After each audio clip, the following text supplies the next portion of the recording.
En este mes vamos a estudiar al apóstol Pablo, que es un ejemplo para todos, en diversidad de aspectos, en diversidad de experiencias, es un ejemplo.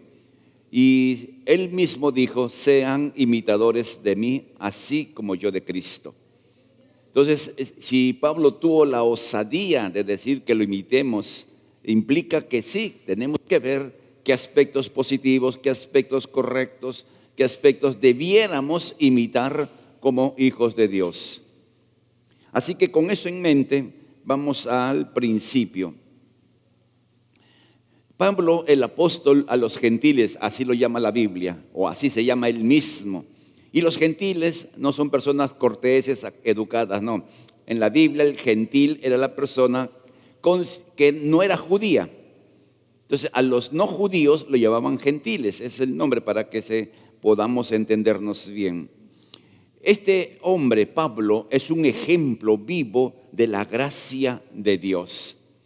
Si alguien no merecía en aquellos años recibir el llamado a salvación, recibir la gracia de servirle y de ser apóstol, era Pablo.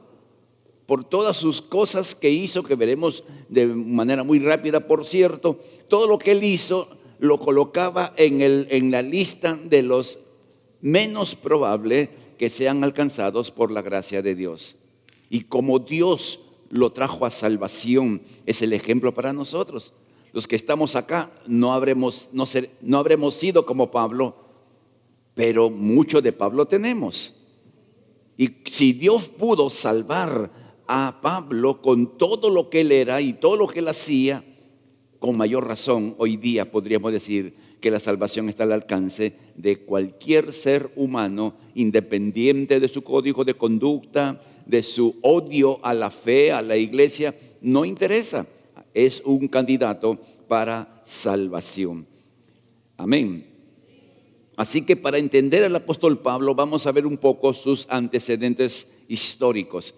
Pablo hace algo impresionante cuando leemos las cartas. Él da testimonio de su vida, cuenta parte de su vida y pocas cosas buenas cuenta de él mismo, pero sí cuenta cosas que no son tan buenas, como lo veremos si Dios así lo permite. ¿Dónde nació Pablo? Pablo nació en una ciudad llamada Tarso, que es lo que hoy día, lo que es Turquía, hoy día una ciudad de Turquía en estos tiempos. Y era en aquellos años un centro político, un centro militar, un centro de cultura muy especial en aquella zona. Es decir, él nació en una ciudad muy cosmopolita. Él no era una ciudad judía, era una ciudad gentil. Y ahí está Pablo en medio de esa ciudad. Sus padres, no sabemos cómo se llaman, no da la Biblia su nombre. Era una familia judía conservadora por lo que vemos en la vida de Pablo. Pablo, antes de ser Pablo, se llamaba Saulo, por cierto. Y no es que Dios cambió su nombre, tenía dos nombres nada más. Así como usted se llama Juan Alberto, si hay algún Juan Alberto, bueno, yo me llamo Luis Alberto. Entonces, dos nombres, me pueden llamar por Luis o me pueden llamar por Alberto. Mi mamá me llamaba Alberto y todo el mundo me llamaba Luis. Nadie me llamó Alberto. Me pueden decir Alberto si ustedes gustan, pero no le voy a hacer caso porque no estoy acostumbrado a ese nombre. Era una familia conservadora que tenía pues una fe firme en su estilo de vida. ¿Y por qué lo decimos que los padres eran firmes en la fe? Por el hijo.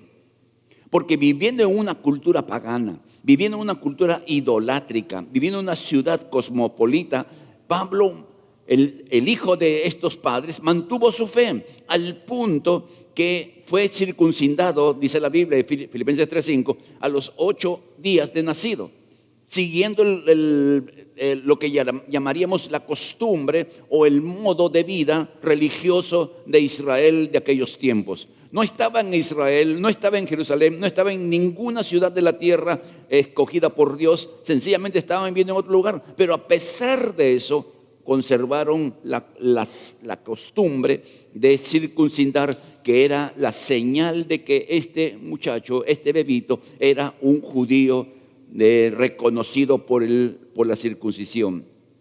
Los padres, se puede entender así, lo enviaron a Jerusalén a estudiar. Y estudió a los pies significa debajo de o bajo la tutela de un rabino muy célebre que aún en las memorias judías se le menciona, llamado Gamaliel. Gamaliel fue un hombre, un rabino muy respetado, que en una oportunidad estaban discutiendo los sacerdotes, los rabinos, los fariseos, discutiendo qué hacemos con los cristianos, qué hacemos con ellos. Y ahí es cuando él menciona de que si es de Dios permanecerá, si no se terminará, y dijo algo verdad. Como era de Dios, hasta el día de hoy existimos como iglesia del Señor. Entonces ahí está, posiblemente de 13 a 15 años ya estudiando la ley, memorizando el Antiguo Testamento, aprendiéndose no solamente la ley escrita, sino las tradiciones que el pueblo de Israel tenía. Porque, miren, es interesante que las tradiciones eran mucho más copiosas y más amplias que la misma, lo que llamamos el Antiguo Testamento. Es igual que la Biblia. Hoy en día se ha escrito tanto sobre la Biblia que uno podría llenar bibliotecas enteras con libros referidos a la Biblia. Así ocurrió en aquel tiempo, y un hombre que quería ser un rabino tenía que estudiar todo. Sigamos avanzando. Fue formado como fariseo. Los fariseos eran dentro del pueblo de Israel lo que llamaríamos hombres piadosos, hombres justos, hombres que se portaban bien. Hemos mencionado varias veces que los fariseos oraban todos los días, 3 veces al día, ayunaban de manera exagerada, una vez a la semana. Y cuando la ley ordenaba, por ley, había solamente un día de ayuno nacional, después no ayunaban cuando así lo desearan. Era un hombre que conocía mucho acerca del Antiguo Testamento. Por eso él conoció tanto del Antiguo Testamento que le permitió, cuando Dios se lo reveló, reconocer en la palabra la veracidad del Hijo de Dios nacido en Belén. Aparte, como fariseo, los valores de la justicia, la paz, el amor, eran parte de él. Que tenía que ser un hombre justo, tenía que ser un hombre bueno, tenía que ser un hombre generoso. Así le enseñaron a Saulo. Pero cuando vemos más adelante a Saulo matando a cristianos, uno se pone a pensar, ¿qué tal desfase entre lo que Saulo tenía como valor y su conducta? Y esto nos muestra, queridos hermanos, que uno puede tener mucho conocimiento acerca de los valores, pero no basta saber los valores si es que uno no los vive en todo lugar y en todo tiempo. Amén, hermanos. ¿Cuántos sabemos que tenemos que saludar a las personas? Eso ni siquiera es un valor bíblico, es un valor universal. Pero ¿cuántos de nosotros estamos enojados con alguien y no le saludamos? Me quitó el saludo, ¿y por qué le voy a saludar? ¿Qué se ha creído? Se da cuenta que tenemos conocimiento de eso, es una cosa muy ligera. No puedo seguir ahí porque tengo el tema para esta mañana. Pero muchas veces sabemos los valores y no los vivimos. Así era Saulo. Entonces, se parece en algo a nosotros hasta donde vemos en esta mañana. Sigamos avanzando en este ver de antecedentes. Era un hombre que sabía hablar varios idiomas. El hebreo, el arameo y el griego por lo menos eran común para él. Era un hombre que había estudiado, sí que sí. O sea, no era un muchacho descuidado, era alguien que se había programado una meta y corrió detrás de esa meta, estudiando una y otra vez. Se pueden imaginar en aquellos años cómo sería la educación, el aprendizaje de idiomas. Hoy día tenemos tecnología, tenemos tantas maneras fáciles de aprender. Te dicen que puedes aprender a hablar un idioma durmiendo, etcétera. Qué bueno fuera, ¿no? No, pero así dicen. Usted ha leído. Usted no lo cree, ¿no? Bueno, ya el que lo cree, que lo crea. Pues no hay problema. Con eso no se va al cielo ni al infierno. Él tenía una doble ciudadanía. Era judío por nacimiento. Como lo hemos visto, nació de padres judíos, fue circuncidado, judío de lo que llamamos nosotros de hueso colorado. Él orgulloso de su nacionalidad. Aparte, era romano por decisión, posiblemente comprando la nacionalidad a un precio muy alto, porque en aquellos años, como hoy día, ¿cuántos quisieran tener la famosa tarjeta verde? Lo llaman, no sé cómo lo llaman, la doble nacionalidad con Estados Unidos. ¿Cuántos quisieran? Nadie. A la edad que tiene, ¿no? ¿Verdad? Bueno, como en el primer culto hay solamente de la... ¿Para qué, no? Pero usted sabe que tiene doble nacionalidad. Tenemos doble nacionalidad. Somos ciudadanos de la tierra, identidad de la tierra, el amado y lindo Perú, nuestra ciudadanía. Pero tenemos la ciudadanía celestial. Tenemos un DNI y, ¿cómo se dice? Que nunca termina. Permanente, por decirlo, eterno sería en términos finales. Sin fecha de caducidad, gracias. Miren, este hombre tenía doble nacionalidad y en su vida, si nosotros leemos la historia del libro de Hechos, él usó su doble nacionalidad para que no le peguen, no le castiguen, al punto que los que le estaban castigando se asustaron.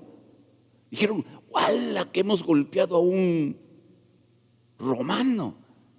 Y eso le libró de mayor castigo. Miren, ayer hablábamos acerca de las casualidades y así es el apóstol Pablo. Pareciera una suma de situaciones y circunstancias que lo llevaron a una posición tan especial. Entonces, en los antecedentes históricos que mostramos, a un hombre de padres judíos, judío por decisión, judío celoso, se hizo fariseo y él mismo se llama fariseo de fariseos. Es decir, era un fariseo realmente impresionante. Yo me imagino que él apuntaba a ser uno de los ancianos del Sanedrín, posiblemente. Pero hasta allí cualquiera que viera a Saulo diría, qué buena persona. Si así fuera, todos otros sería el cantar. Porque realmente era un hombre con valores, un hombre estudioso, un hombre que dominaba idiomas, un hombre respetable. Pero sin embargo hay un contraste y lo encontramos en 1 Timoteo 1:13, Saulo el perseguidor. Y aquí cambia totalmente la imagen de Saulo o de Pablo, como usted quiera llamarlo. Dice que él fue blasfemo, perseguidor y opositor insolente. Miren cómo lo llama blasfemo. ¿Cómo se llama él? Disculpen, blasfemo. ¿Qué cosa es blasfemar? Hablar mal de alguien de una manera mala. No solo es blasfemar de la persona, blasfemó de los judíos, blasfemó del que él consideraba el Dios de los judíos, que es el Señor Jesucristo. Hablaba mal, pésimo. Como alguien que conocía la ley, como alguien que sabía el libro de Proverbios, porque seguramente leía mucho ese libro que es de vida cotidiana, hablaba como hablaba, blasfemando. Él sabía el poder de la palabra. En la boca hay el poder para dar vida y para dar muerte. Y sin embargo, era un blasfemo. Luego dice que es perseguidor. Y eso lo vemos en el libro de Hechos. Un hombre que buscaba a los judíos para encarcelarlos. Luego veremos por qué lo hacía. Pero sin embargo, perseguidor. Siempre recuerdo un caso en San Juan de Miraflores, una señora que se convirtió, que era de provincias, una dama quechohablante, estaba enferma, se convirtió, Dios la sanó, o no sé si fue así o al revés, no me interesa, pero era una dama muy fiel al Señor. Y ellas vivían en lo que se llama San Gabriel, vivía acá y tenía que bajar el cerrito para tomar el carro y llegar al templo. Y pasaba por su comadre del mismo pueblo y las mismas costumbres, la misma cultura. Y cuando supo que se convirtió en creyente, le insultaba en quechua, pero con alma, corazón y vida. Y la hermana un día viene y me dice: pastor, no sé qué hacer. Ora por ella nada más. Ora que Dios toque su corazón y que pueda venir a los pies de Cristo. Y estas personas, cuando creen algo, lo creen bien. Comenzó a orar. Para hacer corta la historia, esa dama se enfermó de cáncer. Y estando enferma de cáncer, le dice a su comadre: llama a tu pastor para que oren por mí. Yo no pude ir, mandé a lo que se llama un diácono, un servidor, una hermana de oración. Se fue, oró por esa dama, Dios la sanó. Y las dos comadres venían juntos al templo. Pero era blasfemia y perseguía a su comadre. Pero luego dice: opositor insolente. Se ve, no se le iba de todo, por su boca salía la flor y la canela. Cuando vemos a Saulo, el hombre judío, fariseo de fariseos, guardador de la ley y todo ello, y ahora vemos a Saulo el perseguidor. ¡Qué contraste! ¡Qué contraste!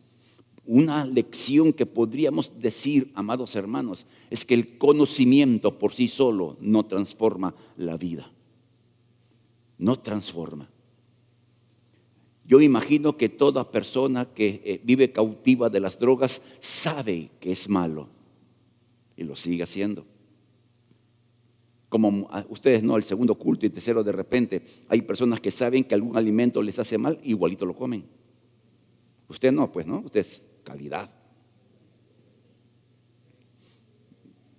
Amén, deben decir, pues, ¿no? Por fe, no, ahí no funciona la fe, ahí funciona la disciplina. Para dejar de hacer lo que debemos dejar de hacer, la fe no funciona, amado. Funciona la disciplina. Si usted no se disciplina, ¿la disciplina qué cosa es? Repetir una acción una y otra enésima veces. De tanto repetirlo, lo hace sin pensar.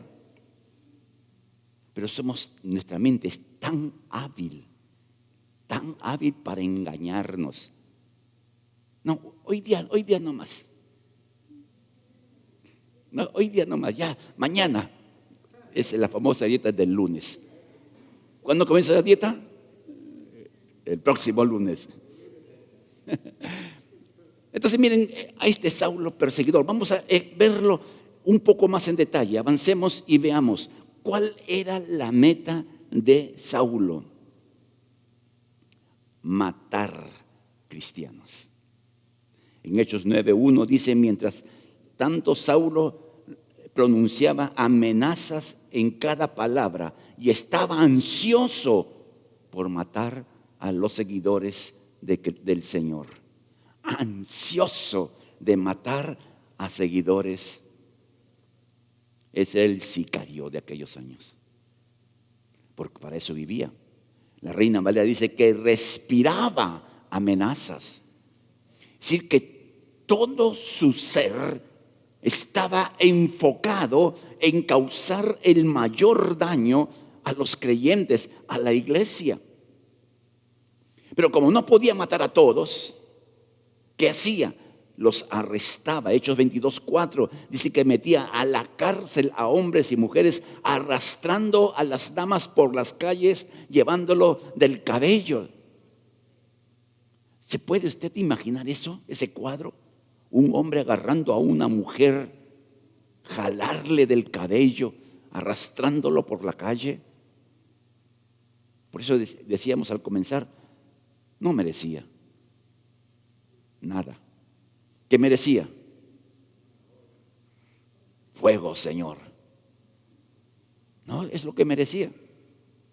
Y ahí está, llevando a las mujeres, metiendo a la cárcel. a los creyentes, que no causaban daño, que seguían hasta esta época de Hechos 9, la iglesia, como mencioné, era una iglesia judía que se comportaba como judía. No leían la Biblia que leían los judíos, oraban como oraban los judíos, cantaban como cantaban los judíos, iban al templo de Jerusalén como iba todo judío. Lo que a Saulo le hervía la sangre era la fe de los judíos, no la conducta de los judíos. Él refiere en Hechos 26:9 que él creía que tenía un mandato divino para matar, perseguir, dañar a los creyentes. Y dice, él solía creer que era mi obligación hacer todo lo posible. O sea, él hizo su propia cruzada, hizo su propia batalla, su propia guerra contra los cristianos, porque se asumió de que él era el escogido por Dios para hacerlo él, eso, tal como Elías en el Antiguo Testamento, que cogió la espada y cortó el cuello a 400 falsos profetas. Él pensó, yo soy Elías del Nuevo Testamento, o de ese tiempo por lo menos, llamado a mantener la pureza de Israel. Sigamos, veamos esto en este momento. Avanza, por favor. ¿Por qué persiguió a la iglesia? ¿Qué cosa tenía en el corazón? Que conocía tanto del Antiguo Testamento, del amor al prójimo. Porque la Biblia ordena en el Antiguo Testamento que amarás a tu prójimo. La Biblia, el Antiguo Testamento ordena no juzgar a alguien, no quitarle la vida a alguien sin un juicio y testimonios. Pero ¿por qué? Como le dije hace un momento, él pensó que era el Elías del Antiguo Testamento. Estamos asumiendo, porque le parecía una obligación, pensaba que era el Elías del Nuevo Testamento. Que como Elías persiguió a los falsos profetas, él era ahora el llamado, el abanderado de la defensa de la fe y la cultura judía. Pero detrás de eso está que él no aceptaba a Jesús como Mesías, porque no estaba dentro de sus conceptos mentales. Como buen fariseo conocía el Antiguo Testamento, y aún los discípulos que tenían un conocimiento mucho menor tenían este concepto de un Mesías militar, de un Mesías político que iba a venir a Israel, que iba a nacer y que iba a librar a Israel de la esclavitud romana. Ese era el concepto del Mesías en aquellos años. Un Mesías político, un Mesías guerrero. Pero cuando Jesús escuchó el mensaje de Esteban, acusando a los judíos que habían matado a Jesús, crucificándole, le dijo, ¿cómo puede ser un Mesías, uno que ha sido clavado en un madero, cuando el Antiguo Testamento dice que es maldito todo aquel que es colgado en un madero? ¿Cómo un maldito puede ser Mesías? Entonces, su cuadro mental, en su cuadro mental no cabía el pensamiento de un Mesías como Jesús. Él quería, hubiese aceptado un Mesías como él quería. Por eso la salvación no se recibe de acuerdo a cómo quisiéramos.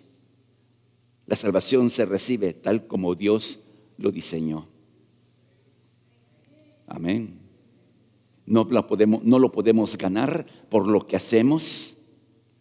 No lo ganamos por el conocimiento que hayamos adquirido o por las buenas obras que hayamos hecho o porque me porto bien, no hago mal a nadie. Es el esquema de algunos. ¿Para qué necesito el evangelio si yo soy una persona, buen padre, buen esposo, buen hijo, buen esto y aquello?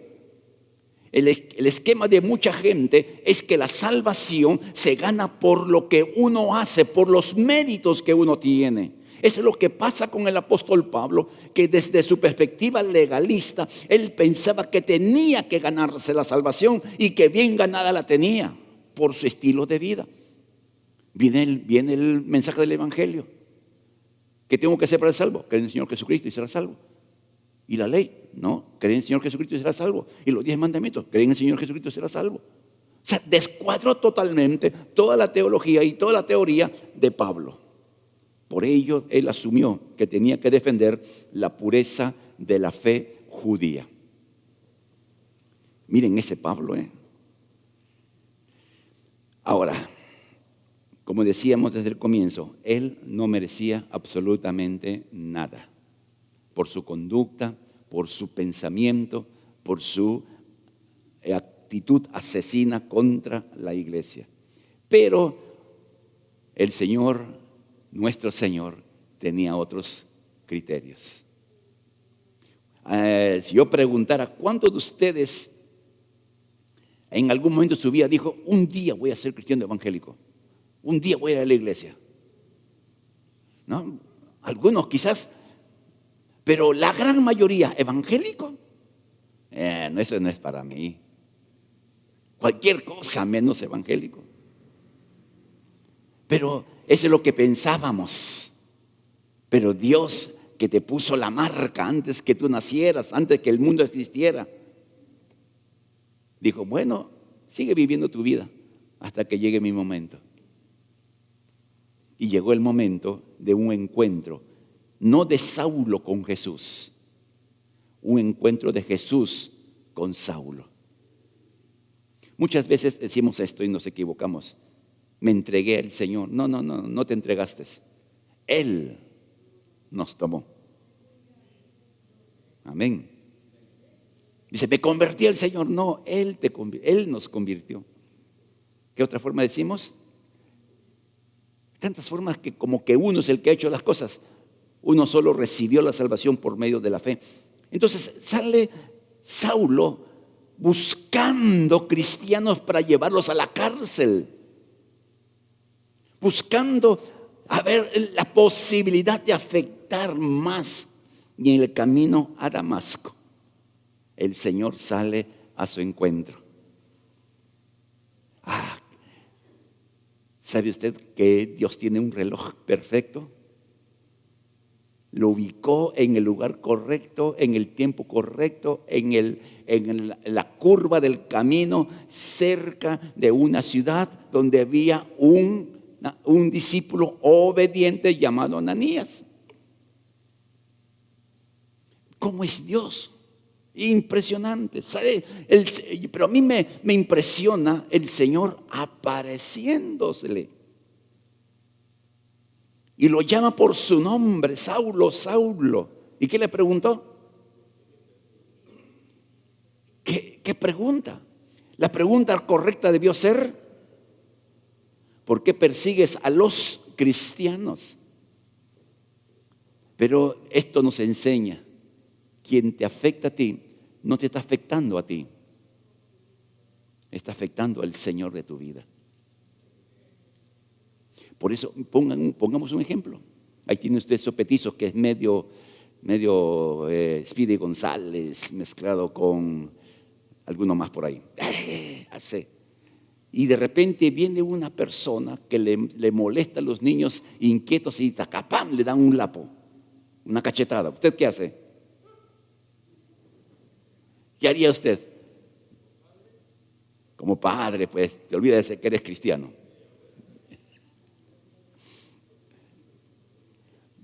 Le duele a uno que alguien le pegue al hijo. ¿Me dejo entender? Como que a uno le pegará. No importa que el hijo sea petizo o que sea grande, igualito a uno le duele. Entonces, esto es lo que ocurría con Jesús. Lo que le hacían a los cristianos, sus seguidores, no lo hacían a él, se lo hacían al mismo Señor. Por usted, amado hermano, cuando hablen mal de usted o alguien le critique por su fe, usted tranquilo, no salte como perico. El Señor va a salir a defenderlo. Diga amén, hermano. El Señor va a salir, porque no es contra usted. No es contra usted que se levanta, no es contra usted que habla, es contra el Señor de su vida. Ahora, Saulo no se convirtió en ese momento. Porque ¿qué quieres que haga? Le dijo. ¿Por qué no le dijo, cree en mí, que te he aparecido? No, no le dice eso. Dice, anda a la ciudad de Damasco, ahí hay un tal Simón, métete ahí, espera. Se te va a decir qué va a pasar contigo. ¿Por qué le dio 3 días? Reflexiona. Se sembró la palabra en su corazón. Pero hay una expresión que ustedes se preguntan, dura cosa es dar cosas contra el aguijón, ¿no? Imagínese usted, querido hermano, que en su casa tiene una mesa y el carpintero se equivocó, metió un clavo por abajo y dejó un poquito aquí, salido el clavo en la mesa. Y un día usted va, hace así, ¡tá! ¿Y qué pasa? Ay, ay, ay. Dice, este clavo, pa. ¿Cómo se llama esa persona? Pablo. Tiene razón, se llama Pablo. Entonces, ¿por qué le dijo Jesús esto? Porque a pesar de todo lo que tenía, yo tengo esta impresión, le impresionó a Saulo cuando estaban matando a Bernabé. A Esteban, disculpe. Gracias. Cuando estaban matándolo a pedradas. No tomes en cuenta este pecado. Se le estaba perdonando. Entonces, eso le remecía seguramente sus conceptos del perdón. ¿Cómo voy a perdonar al que le está matando? Pero ahí estamos, sigamos. Entonces lo lleva a la ciudad de Damasco y ahí Saulo se convierte. Está orando 3 días, ayunando, posiblemente revisando, pensando lo que había visto, tratando de entender lo que había pasado, buscando en el Antiguo Testamento las referencias de la aparición del Señor. Y él tenía claro el concepto de la gloria de Dios resplandeciente, lo que conocemos como la Shekinah de Dios. Él había visto la gloria de Dios y a revisar y revisar y revisar. Posiblemente Saulo durante esos 3 días estuvo en ese proceso de evaluar lo que creía con lo que había visto. Ahí lo dejó el Señor. Como Dios no tiene apuro por nada, porque todo tiene su tiempo. Había allí en esa ciudad un discípulo llamado Ananías. Y Dios se le aparece a este discípulo y dice, oye Ananías, tengo un trabajito para ti. Anda a la casa derecha, ahí está Saulo, ora por él. Y como que Ananías dijo, Señor, creo que está un poco mal la comunicación. Tú sabes, miren, Ananías le está recibiendo una orden directa del Señor y él cuestiona la orden. Se parece a alguno que conozco. No, que cuestionamos, Señor, ¿qué? ¿Cómo? ¿Sabe usted, querido hermano, cuando Dios da una orden, sea escrita en la palabra o sea que nos hable al corazón, obedezcamos? A veces de repente no podríamos entender o no podemos entender exactamente lo que es o lo que tenemos que hacer, pero si sabemos que es Dios el que lo dice, punto final. Y el Señor le dice, anda, porque instrumento escogido me es este hombre que tú dices que es malo, para llevar el mensaje a los gentiles, a los reyes y a Israel. Y como yapa, yo le voy a enseñar lo que es sufrir por causa de la fe. ¡Hala, Dios mío! La primera cosa es linda, ¿no? Ser testigo, ser el proclamador del mensaje del evangelio al mundo gentil. Detengámonos. Saulo es un judío que odiaba a los gentiles por parte de su formación religiosa. Y Dios le dice, mira, tu primera tarea es bien sencilla, vas a predicar a los gentiles. Es como que uno le dé de comer al que mató a tu hijo, más o menos. ¿Le darías? Digan la verdad, hermanos, no seamos mentirosos.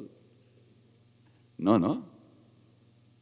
Más o menos así, para que podamos entender qué difícil le debió ser a Pablo escuchar la orden de ir a predicar a quienes él consideraba enemigos de Israel, a quienes él consideraba los que mancillaban el nombre de Dios con la idolatría, los que él consideraba como inmorales por sus cultos paganos que desarrollaban.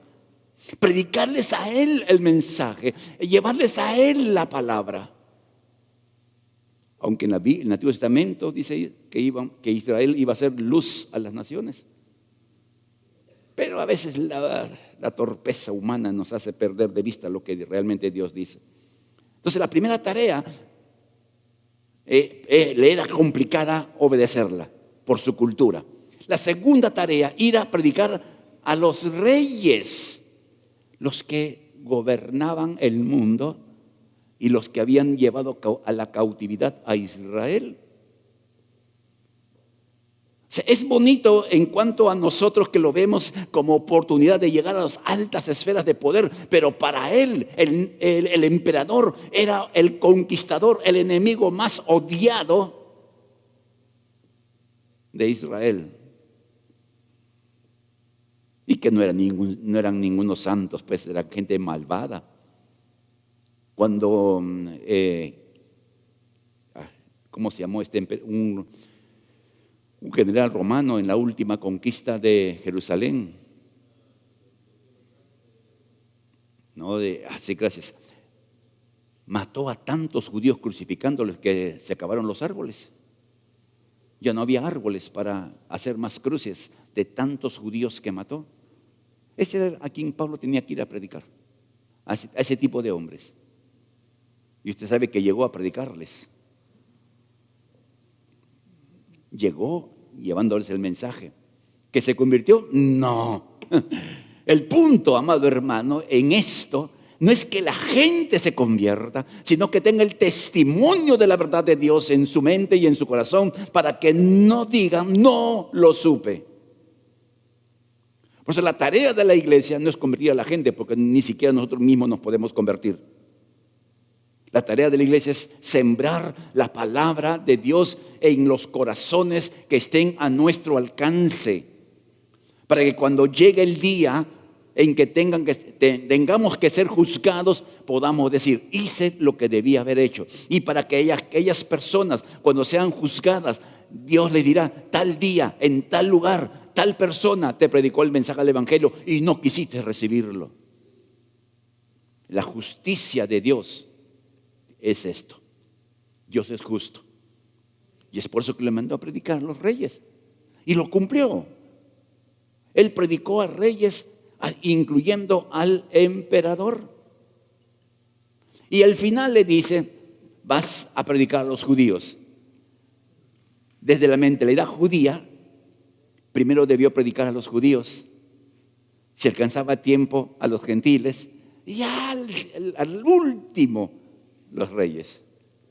El orden de Dios siempre es importante considerarlo, porque los judíos tenían el testimonio de la iglesia, tenían el Antiguo Testamento que hablaba del Mesías que iba a venir. Interesante cómo la palabra de Dios coloca las cosas en ello. Pero lo tercero es impresionante. Déjeme leer, no lo veo bien acá. Y reyes, y le voy a mostrar cuánto debe sufrir por causa de mi nombre. Lo que el Señor le está diciendo, la vas a pagar, Saulito. Sembraste, ahora vas a cosechar. Con intereses altísimos. Parecía el Banco Mexicano. Ese que dice que dicen, no, yo no sé, que unos intereses asesinos. Si alguno está metido, ¿verdad? Si uno tiene ahí, sálgase, pásese a otro banco.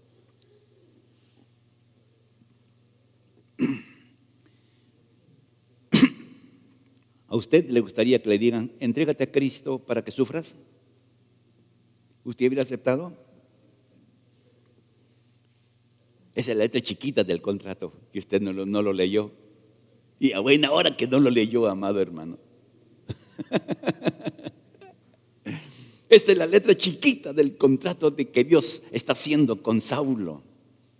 Ya hablar, entonces él era maestro, un hombre entrenado, dominaba idiomas, o sea que estaba capacitado para ir al mundo gentil, tenía formación, estaba capacitado para ir al mundo romano, al emperador romano y a quien se le pusiera enfrente, estaba capacitado en el aspecto intelectual. Y Dios que lo prepara también, su historia es muy interesante después de ello. Pero esto de sufrir,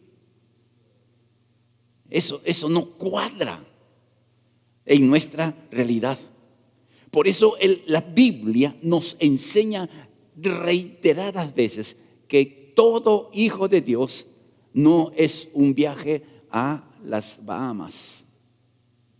Nuestra vida cristiana, que no es un tour visitando cosas bonitas, es un camino duro, un camino difícil. Esa es la vida cristiana. En el mundo tendremos aflicción. Es necesario que a través de diversas pruebas, Pedro lo está diciendo, a través de diversas pruebas, caminemos en esta vida. Si es necesario, vamos a sufrir, dice. Y sí que sí, amado hermano. A los niños, el mejor niño algunas veces merece su estate quieto. Y nosotros que no somos niños, necesitamos más de una vez un estate quieto. Y las circunstancias difíciles tienen propósitos divinos. No hay nada que Dios permita en nuestras vidas que no tenga un propósito para nosotros. Amén. Aunque duela. Cuando el dolor llega a nuestras vidas, tenemos la oportunidad de vivir de acuerdo a lo que creemos y ser un testimonio a mucha gente de que a pesar de que no tengo lo que quisiera, salud, el dinero, problemas familiares, mantenemos nuestra fe. Porque nuestra fe no está determinada porque nos vaya bien. Nuestra fe está determinada por lo que Jesús hizo por nosotros. Nuestra confianza no se basa en la comodidad, se basa en la fidelidad de Dios para con nosotros, que algunas veces nos tiene a pan y agua. Por eso Pablo dijo más adelante, yo estoy entrenado para todo, para sufrir hambre como para tener abundancia. En todo y por todo he sido enseñado. Entonces, si alguna vez usted, amado hermano, yo lo he pasado, hemos pasado tiempos de sequía. ¿Ha pasado? Tiempos de las vacas flacas. Y algunos ni siquiera vacas tenía. Y hemos aprendido. Hemos aprendido a valorar el dinero, hemos aprendido a valorar el ahorro, hemos aprendido a valorar lo que recién a quienes amábamos. Cuando hay abundancia, no menospreciamos el sol, la luca, como dicen, no, la luca. Pero cuando estamos así, encuentras un sol, saltas de alegría. 10 céntimos. No sé por qué a mí siempre encuentro 10 céntimos, 20 céntimos, no he encontrado más. Yo escucho, hermano, me encontré 100 soles. ¿Usted se ha encontrado bastante dinero alguna vez? ¿Sí? ¿Y quiénes son quiénes pertenecen al club del sol, de 50 centavos? ¿Hay acá también? Sí, ¿no? Bueno, esa es otra historia. Pero el asunto está que Saulo tiene este futuro. Predicar a quienes él no amaba, predicar a sus mayores enemigos y al final predicar a su pueblo, que lo hizo y su pueblo no quería saber nada con él, por cierto, eso es lo que se ve en la palabra del Señor. Y sufrir. Tenemos una tarea que hacer y vamos a verlo en esta mañana en algunas lecciones prácticas para nuestra vida. Primera lección, Dios usa las diversas circunstancias de nuestro pasado como factores preparativos para nuestro servicio o ministerio.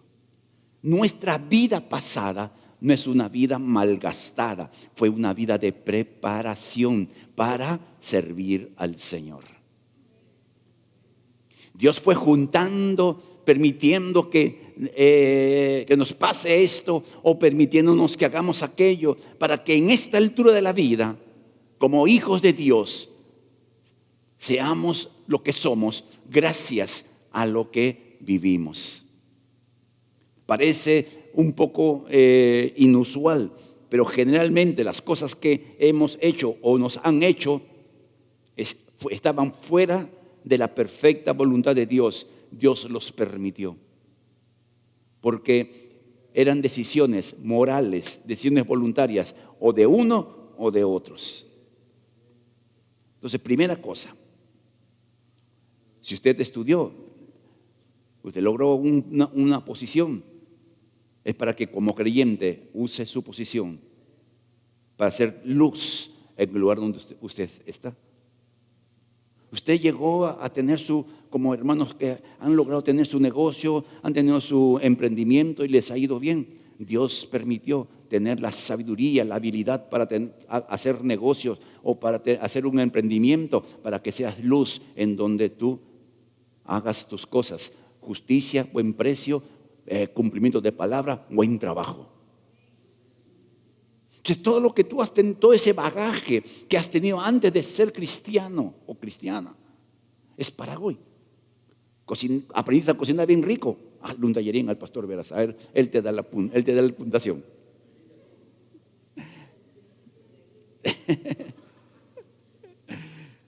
Sigamos, segunda lección en esta mañana.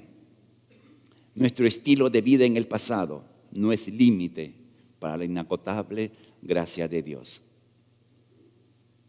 Ayer, y agradezco a todos los amados hermanos que estuvieron acompañándome, estuve contando parte de mi vida.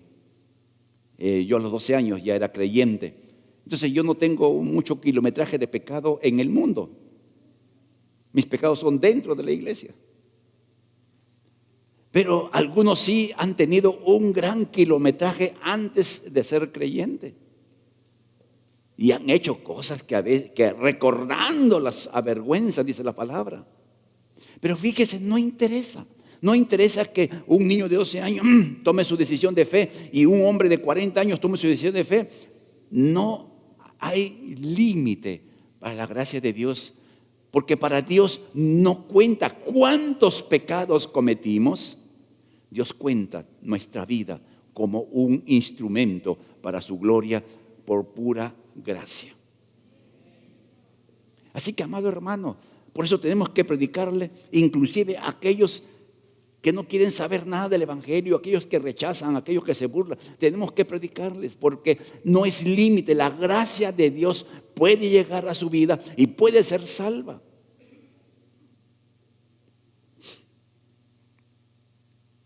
Qué lección tan buena, y creo que muchos podemos dar testimonio de lo que éramos, y a pesar de lo que éramos, Dios nos salvó.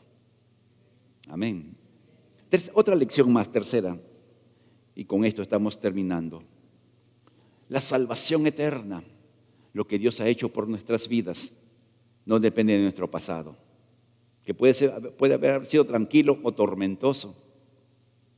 No depende de lo que hagamos hoy en día, porque aún seguiremos fallándole al Señor, aún seguiremos equivocándonos, tomando malas decisiones, reaccionando algunas veces mal, faltando respeto de repente a alguien, no haciendo lo que sabemos que tenemos que hacer.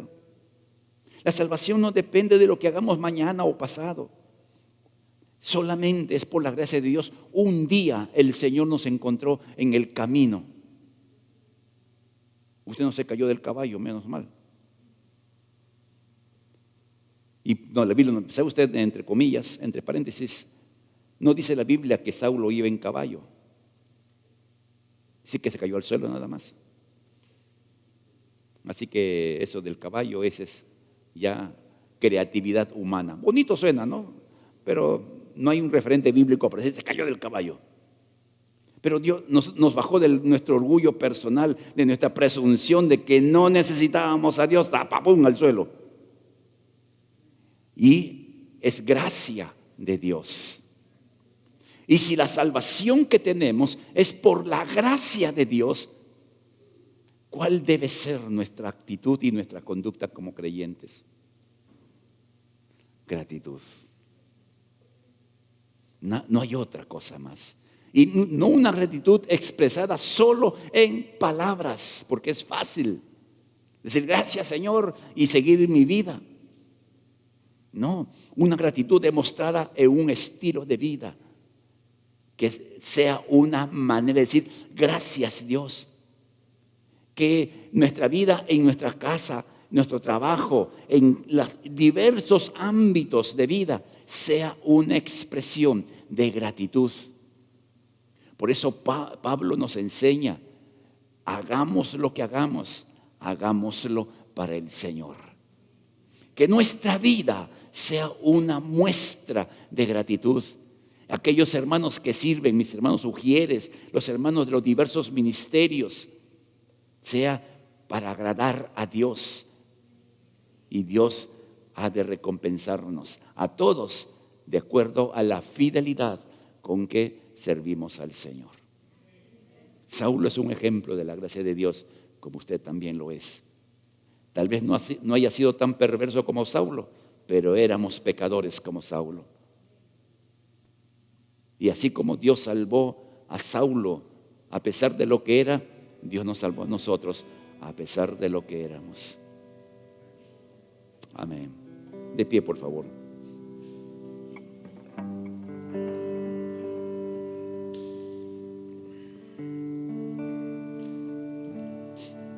La gracia salvadora de Dios está al alcance de una oración. Así está la gracia de Dios, al alcance de una oración. La Biblia dice que la salvación se recibe por una confesión. Si confesares con tu boca que Jesús es el Señor y creyeres en tu corazón de que Él vive, serás salvo. Dios hace sencillo el camino para recibir la salvación por gracia. Tan sencillo que hasta los niños lo pueden hacer. ¿Y por qué Dios lo hace así? Para que nadie diga, no puedo. No puedo. Que este ejemplo de vida del apóstol Pablo, Saulo, como lo hemos visto hoy día, sea un indicativo que usted puede recibir gratuitamente la salvación como Pablo lo recibió. Que no interesa la vida que hayamos vivido o que estemos viviendo. La salvación está al alcance de quien cree. Y los que somos creyentes, nuevamente, vivamos vidas de gratitud al Señor. Oremos. Padre, en esta mañana queremos darte gracias en el nombre de Jesús. Una expresión de gratitud en nuestros corazones por habernos escogido y habernos salvado. No porque lo merezcamos o porque hayamos tenido código de conductas altos, no por el conocimiento intelectual de algunas verdades tuyas. Nos salvaste. No lo merecíamos, pero nos salvaste por pura gracia. Y en esta mañana, Padre, queremos reconocerte como el Señor de nuestras vidas, como Dios nuestro.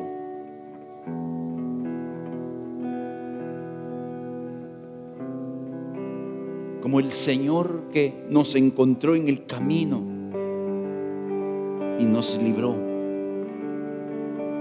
Nos libró. Y estamos aquí, Padre, para decirte, mi vida es tuya. Haz con nosotros lo que tu buena y perfecta voluntad determine. Y si tengo que hacer cosas que de repente en mi criterio personal no son para mí, pero tú nos estás diciendo que lo hagamos, que nos dispongamos a hacerlo. Te damos gracias, Padre. Gracias. En el nombre oramos, Padre, por nuestra hermana Catalina, para que, Señor, tenga la orden para la resonancia que tiene que hacerse y que todo salga totalmente negativo. Oramos por Alex, que tú, Señor, restaures su mano que ha sido fracturada en el trabajo, en el nombre de Jesús. Oramos por Natalia, una dama que estamos orando constantemente. Padre, tú conoces y tienes anotado en el libro de tus memorias. Oramos que tú, Señor, obres en la vida de Natalia una recuperación milagrosa y que recupere todos sus sentidos para que pueda desarrollar su vida como mamá, como mujer, como hija tuya. Y pon paz en su corazón, pon paz, confianza que tú estás obrando en su vida. Gracias en el nombre de Jesús. Amén, amén. Dios los bendiga, amados hermanos.